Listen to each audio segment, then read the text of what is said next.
isang di ba? Yan. At may pre-taste po tayo.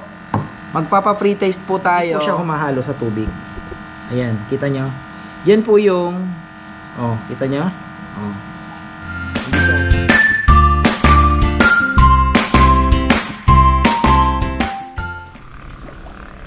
Uy, isang maganda at napakainit na araw mga farmer. Ayan, andito na naman po tayo sa ating fish pond at malalaki na ang isda natin. Naku, nag-enjoy yata yung naming wet last time. Ayan, eto na, andito yung medyo maliliit na. Andun yung mga malalaki talaga. Pag nagpatubig po kayo, makikita nyo yung mga malalaki na andoon sa pero may mga naliligaw din namang malalaki dito. Pero mas marami po ang naandoon. So ayan, tayo po ay magpapakain. Pero yan, bibisitahin din natin yung project ni Junjun para mahati natin yung vlog. Galing po kami kahapon ng Balanga, Bataan. Yan, magkakaroon na po tayo ng available na dried fish sa ating munting lechon house. So, unti-untiin po natin yan. Malay mo, magkaroon din tayo ng burong red tilapia. Diba? May mustasa tayo. So, unti-untiin natin yan. Ay. Yan, nadami pa rin po nating isda. So, po kayong mag-alala at mataas po ang tubig ngayon. Actually, pwede pa nga ako magpatubig din. Kaya lang si Junjun nagtatrabaho. Baka mabingay naman. Tatrabaho siya doon eh. Ayan, ingay na, no?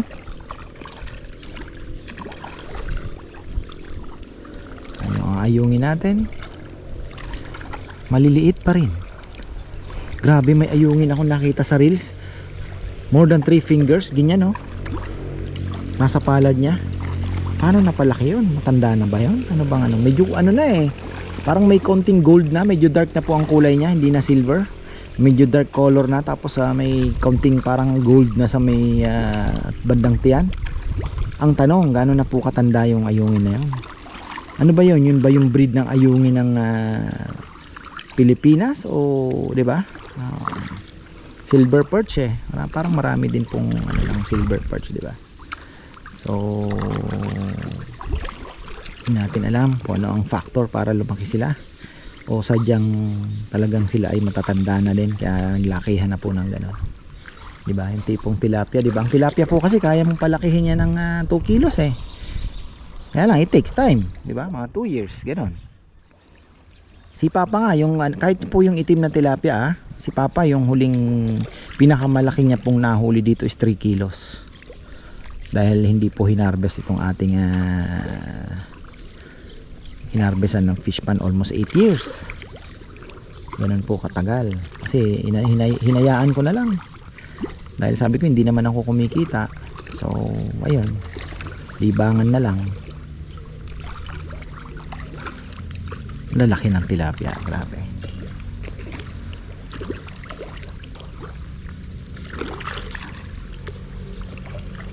Uy, patay tayo. Naku po. Patawari ka, kapartner ko.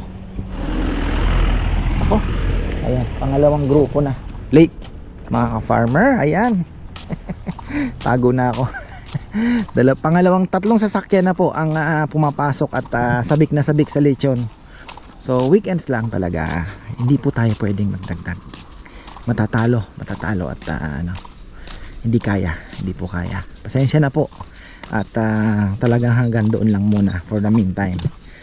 At malay natin makapag Friday tayo, pero for the meantime ayan, nagdadagdag po kami ng kubo, naglalapad ng parking. Daan doon pa rin tayo sa Sabado magsiksikan. Doon pa rin tayo sa Sabado. Kaya ayan, pasensya na po talaga. 3 sasakyan. Ayan, silipin natin si Junjun. Ay, talaga naman. Ibin natin si Junjun. Marami daw kasi ang nagsabi, masarap daw. Isipin nyo, word of mouth na po ang word of mouth na ang gumagana. Kasi kung mga viewers po yan, hindi alam nila eh, alam nila. So sila po ay mga non-viewer na talagang non-viewer na lang talaga, nakabalita. Ay, Ay, ito, tingnan natin. Ako, lunch time na. Pangatlong sasakyan ang pumasok. Nakakapanlumo. Ayan na. Wow. Ayan po, ang galing ni Junjun talaga.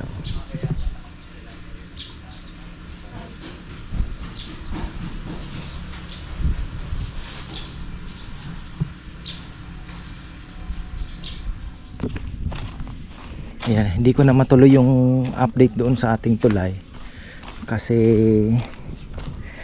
nag half day si Junjun. Tinakbo daw sa ospital yung kanyang dito hilo yata, di ba? Nabahan din si tita, baka nagpatakbo na at ayun. So bukas, ayan mga farmer, bukas darating po yung ating mga halaman. Hindi pala tayo pwedeng umalis. Tatay Feli nabuhay bigay ni Tatay Feli yan. Mga bamboo, ayun dito, bamboo, marami pong bamboo. Tapos dito magkakabamboo din dyan yung side nya. Tapos dito di ko lang po alam kung ano ang ilalagay ni Bebe dyan. Kasi sabi ko dapat malagyan din. Dito mayroon na tayong itatanim din. Meron na rin akong napili na itatanim dito. Yan, dito sa may side na yan. May itatanim na rin tayo dyan. Tapos dito na lang. Dito. Sabi ko nga gusto ko yung parang yung mga matataas na parang ang tawag dito. Para magmukhang gubat ito. Gusto ko yung ganong setup presko ang dating na may, kaya gusto ko bamboo. Dadala tayo ng bamboo para mas magandang tingnan. Bamboo. Ayan. Unti-unti lang. Marami pa pong pwedeng gawin. Kaya lang. Basta kailangan lang pag-isipan talaga ng maigi para maging maganda naman po itsura. Tapos, ayan. May mga bagong produkto tayo. Yun nga, sabi ko, dried fish and wild honey raw, legit mga farmer. Sa tingin ko dito maganda, sasacrifice natin tong isang space na to. Gagawa tayo ng ayan dito para malapit. Kasi kung dito ay pangit naman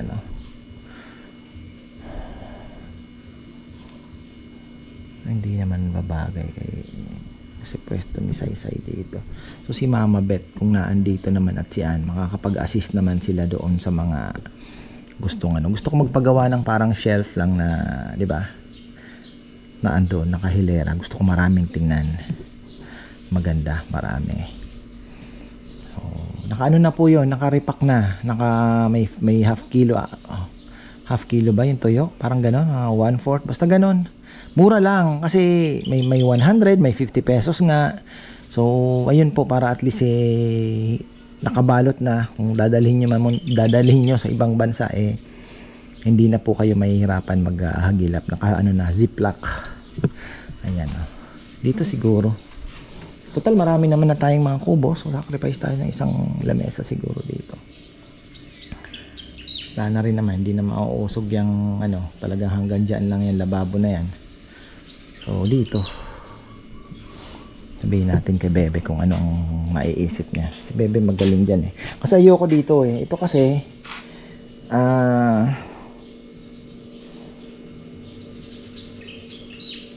di kita hindi nakikita.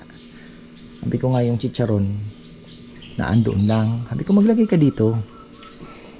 Sabi ko kay Saysay maglagay ka ng isa. Pinatanggal ko yung mga date na hindi na kailangan yan. Ito importante yung produkto kakunaan dyan. Kasi yung tao, customer, iba yung nahawakan, nakita. Uy, pang masarap to Pag doon malayo parang it's just an ordinary, di ba? Chicharon, okay. Pero iba po pagka naandito na, kumikindat na sa'yo So yun yung mga itinuturo ko sa kanila, yung mga marketing strategy na hindi pa nila nare-realize na malaki ang impact. Kagaya ng tip packs dito. Actually, meron nga akong sinabihan na saan ba yun? Papunta kami ng Davao ata. Ang tip box niya, ang layo. So, sabi ko, meron bang naglalagay ka ako ng tip? Kasi naglagay ako. Sabi niya, bihira lang siya. Sabi ko, ilagay mo dito. Kung saan mo inaabot yung sukli, kako. Nandiyan sa harap, pwede ba? Pwede naman, sir, sabi niya. O, di ilagay mo dyan, kako. Alam mo, bumalik kami ulit, mga ilang 1 year na. Alam mo na, andun pa rin yung tip box, mga farmer. Punong-puno. Sabi ko, wow, galing. So, yung mga ganun ba. So, yun. Ang pinag-iisipan ko, yung kailangan makagawa tayo ng estante na nakahilera, maraming Tapos, yung honey ko, magkakaroon tayo ng free taste. Mamaya, papakita ko po sa inyo. Hindi ko pa nga nare-repack eh. Lalagay natin siya sa 200 ml. Makibenta ko lang po ng 200 pesos. Ilan ba? Tingnan natin. Kasi ang mahal ng bote. Nagpapamahal yung bote. Hindi ko po alam kung paano ko i-costing. Medyo mahal yung bote. Almost wala akong mabilhan na mura-mura. So baka maglagay ako sa 1 liter. And may darating pa akong 21 liters pa ang darating ko na honey. 21 liters. At tapos dried fish, ayan, meron na tayo. Tapos yung mga crab paste natin, unti-unti parang magkakaroon na tayo ng pasalubong corner. Yung gusto ko, yung mahaba yung shelf life. Syempre kasi mga farmer, 2 days lang po tayo a week. Yun nga yung mga ikino-consider ko bago maglagay ng dried fish. Sabi ko, bebe, maganda, kaso ang iniisip ko, 2 araw lang tayo sa 1 linggo. Tapos kung konti lang ang mabenta, sasadyain mo pa para lang bumili, napakalayo yung gasolina, yung pagod. Hindi worth it sa kikitain. Pero alam niyo, napakabait ng Diyos mga farmer, kasi pagpunta namin doon sa pagawaan ng tuyo, napag-alaman namin na nagde-deliver pala sila weekly dito sa Arayat, kasi may mga suki din sila na nagbebenta sa Tiangge, so binabagsakan nila. So sabi ko, pwede palang magpasabay. Ay, oo naman. At ang kinaganda, yung may-ari po mismo, na halos kasing idarang ko din lang naman, nagmamanage dun sa tuyuan, viewer. Hindi naman siya avid viewer, pero viewer siya, kasi sabi niya, siya nga nakakilala, sabi niya, parang kilala ko siya, sabi niya, siya ba si Ka-Farmer, sabi niya, napanood kita dati, nanonood ako sa'yo, sabi niya, matagal na, siguro baka pandemic time. So tuwang-tuwa siya. Tapos napanood niya rin yung vlog ko nung doon sa Bataan, yung sa Porta Ribas. So yun, nakakuha tayo ng wholesale. At hindi natin poproblemahin yung pagod, yung gasolina, kasi tatawagan na lang siya, papasabay na lang kung anong klaseng dried fish, ilang kilo, etc. So ang gagawin na lang namin is ibenta ito at i-repack. Ayan mga ka-farmer, napakabait ng Panginoon talaga. So ayun, yun po yung ating additional, di ba? Pinipilit natin na tapos kung let's say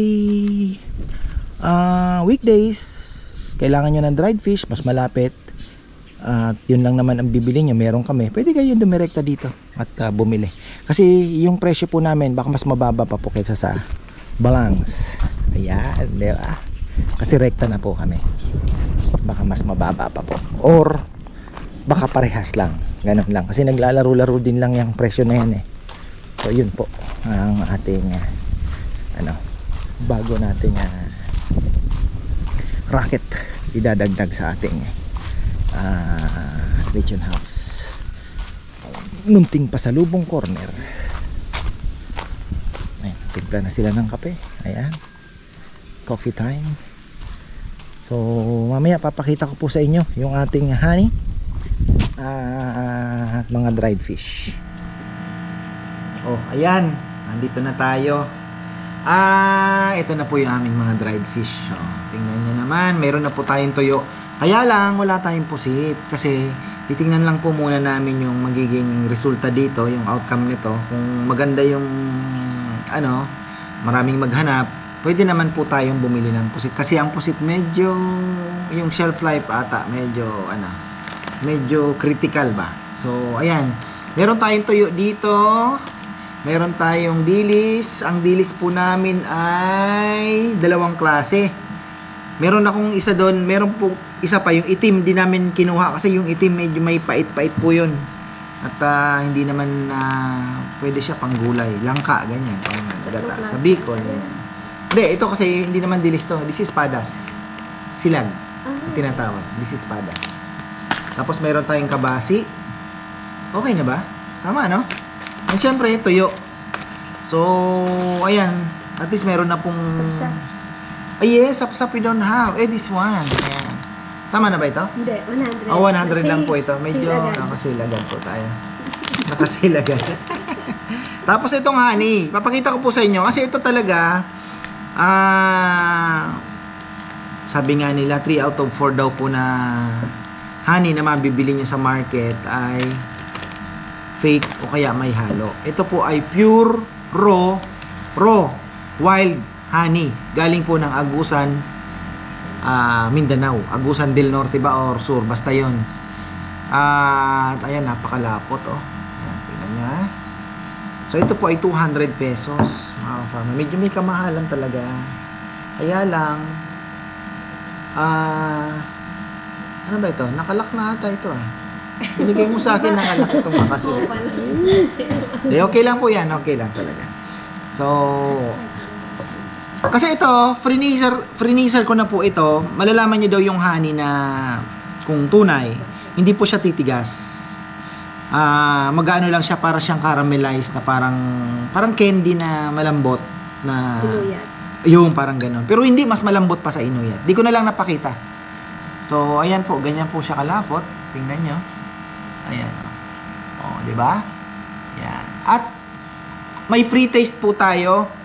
Magpapa-free taste po tayo para matikman nyo rin bago nyo bilhin sa mga naghahanap po ng honey. Tingnan nyo po. Oh, syempre. Oh, hindi po siya humahalo sa tubig. Ayan, kita nyo. Yan po yung kita nyo? Oh. Hindi siya humahalo. Kahit kawkawin mo ng ganyan, hindi basta-basta. Di ba? Ayan. So, haluin na natin kasi inumin ko din ito.